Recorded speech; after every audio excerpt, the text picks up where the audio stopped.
ఆడనివ్వమని చెప్పి ఎమ్మెల్యేలే వార్నింగ్ ఇస్తా ఉంటే ఒక డిప్యూటీ సీఎం పవన్ కళ్యాణ్ ఉన్నారు. వీళ్ళంతా ఏం చూడాలి?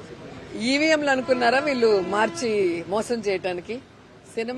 సినిమా టికెట్లు అనేది అభిమానులు ఎన్టీఆర్, పెద్ద ఎన్టీఆర్, చిన్న ఎన్టీఆర్ అభిమానులు అందరూ కూడా చిన్న ఎన్టీఆర్ సినిమా చూస్తారు. వీళ్ళు చిన్న ఎన్టీఆర్ సినిమా నేను ఆపేస్తాను అంటే సూర్యుడిని అరచేత్తో ఆపుతాము అన్నంత హాస్యాస్పదంగా ఉంది. సినిమా బాగుంటే ఎవ్వరు ఏం చేయలేరు, బాగాలేనప్పుడు ఎవరు ఆడించలేరు. అది హరిహర వీరుమల్లమే విషయంలో మీకు తెలుసుంటుంది. సో ఎమ్మెల్యేలు తలకిందులు తపస్సు చేసి టికెట్లు ఫ్రీగా ఇస్తే కూడా వాళ్ళ అభిమానులే థియేటర్కి రాలేక ఏడుస్తూ ఆ సినిమాని ఎలా తిట్టారో మనం కళ్ళారా చూసాం.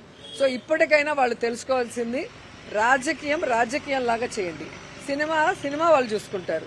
సినిమా ఫంక్షన్లు ఎక్కి జగన్మోహన్ రెడ్డి గారిని తిట్టడము, సవాళ్లు చేయటం చేస్తే ఏ విధంగా గేమ్ చేంజర్ లాంటి సినిమాలు కానీ ఇంకా హరిహర వీరమల్లి సినిమాలు లాంటి వాళ్ళు ఏమయ్యాయో మనం కళ్ళారా చూసాం. కాబట్టి సినిమాని రాజకీయాన్ని మిక్స్ చేయొద్దండి.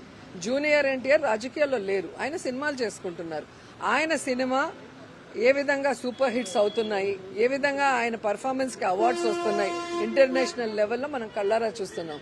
కాబట్టి ఊరికే మైకులు ఉన్నాయి, మా పచ్చ ఛానళ్ళు ఉన్నాయి, మేమేం చెప్పినా వేస్తారు అనుకుంటే చూసే జనం